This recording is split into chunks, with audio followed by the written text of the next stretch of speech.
Esta é a história da Flu, um peixinho colorido que viveu com alegria no estuário de um rio. Esta é a história da Flu, um peixinho colorido com uma alegria que viveu no estuário de um rio muito grande, quase à vista do mar. E depois, nademos mais devagar, porque ele, ou será ela, ainda está para nascer. Quando Flu nasceu, ela e meia dúzia de centenas de irmãozinhos, houve muita alegria no rio. Eram tantos! Todos muito parecidos uns com os outros.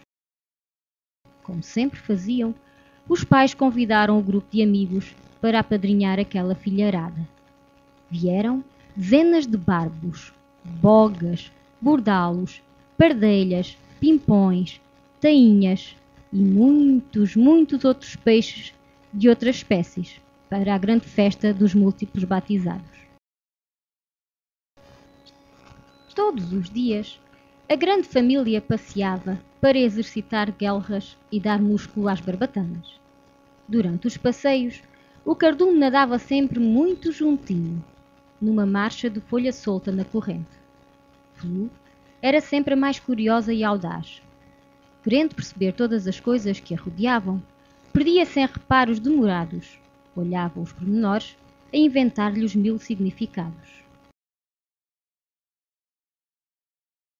De noite, à luz da lua, com o rio cheio de estrelas, o pai e a mãe contavam-lhes histórias.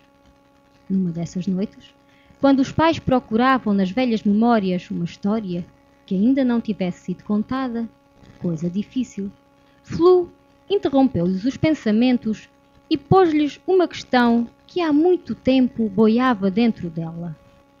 Por que é que nós somos tão diferentes dos outros peixes? O pai pôs uma cara de mistério e contou a história. Há muito tempo, aqui neste mesmo lugar onde nos encontramos, o vosso avô, receoso pelos seus dias futuros, chamou-me à parte e com um ar muito solene disse: Filho, a nossa espécie não é deste rio, nem de qualquer outro lugar próximo destas terras. Na verdade, chamamo-nos Lepomis gibbuzos e viemos de águas muito distantes que correm do outro lado do mundo. Revelou-me ainda o vosso avô que, segundo os nossos antepassados, em tempos imemoriáveis, nós não seríamos como somos hoje, mas parecidos com a maior parte dos peixes que vocês conhecem, gordos e descoloridos, até que um dia aconteceu um fenómeno estranho. No momento em que nascia um cardume, as larvas, ainda translúcidas, foram tocadas pelas 7 luzes de um belo arco-íris e imediatamente ficaram tão coloridas que a mãe exclamou orgulhosa e encantada: Ai, que lindos estão os meus filhos! Que bem lhes assenta esta luz! Como eu ficaria feliz se eles assim continuassem para sempre! E foi o que aconteceu. Os peixinhos vestiram-se com as cores do arco-íris. Afinal, os seus filhos iriam ser diferentes de todos. O que é que os outros iriam pensar e dizer? Seria também mais difícil protegê-los. E como iria ela explicar ao marido peixe o que tinha acontecido? Enfim, um mar de problemas numa cabeça de peixe-mãe, já tão desorientada que tentou, apressada, retirar-lhes as cores, esfregando-os tanto e com tanta energia que eles ficaram espalmados, como ainda hoje somos, mas continuaram coloridos com as cores que haviam recebido do sol. Sei que pode parecer uma história um pouco tola, mas eu acredito nela. Acrescentou o pai, rindo-se das caras pasmadas e espalmadas dos filhos. Todos riram e galhofaram, incluindo a mãe. E felizes, ficaram todos a pensar que, afinal, qualquer um deles poderia dar de barbatanas com um arco-íris e pedir um desejo para que se tornasse realidade. Com o passar do tempo, Flu foi crescendo e tornou-se uma bela peixinho fêmea. Aconteceu, porém, que numa das últimas saídas, o cardume de perca-sol cruzou-se com um cardume de saramugos. Avisados que os perca-sol podiam ser peixes agressivos, os saramugos fugiram, mas Flu perseguiu-os. Flu foi surpreendida pelo cardume que perseguia e que a cercou. Flu, amedrontada, suplicou aos charamugos: Por favor, não me façam mal. Eu só quero conhecê-los, saber onde e como vivem. Quero ser vossa amiga. Entretanto, surgiu um saramugo que se interpôs na conversa. Deixem-me em paz, não lhe toquem. Eu levo de volta ao sítio onde a encontramos. Flu e o saramugo fugiram e, regressados ao local onde se tinham cruzado os dois cardumes, despediram-se e combinaram encontrar-se todos os dias para fortalecer a amizade. A partir daquele dia, Flu e o saramugo de nome Sara, sem que ninguém desconfiasse, encontravam-se ao romper da aurora. Tendo-se tornado grandes amigas, partilhavam anseios e desejos. Quando Flu deixou o cardume, Sara fez o mesmo, e as duas rumaram em demanda dos sonhos. Tornaram-se amigas e confidentes. Uma noite, encontraram um peixinho ferido. Vários dias e noites ficaram junto dele, acarinhando-o, até que ele ficou completamente sarado. O nosso amigo era um esgana-gato. Durante as semanas seguintes, os três amigos divertiram-se imenso. Um desses dias foi especial para o esgana e para a Sara.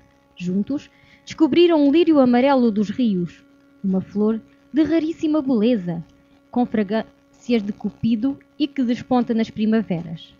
De barbatanas dadas, contemplando o lírio, a Sara e o esgana sentiram que a flor os inundava de uma luz que tudo transformava em alegria, em desejo de estarem sempre juntos, barbatanando nos olhos um do outro ou zigue-zagueando lado a lado.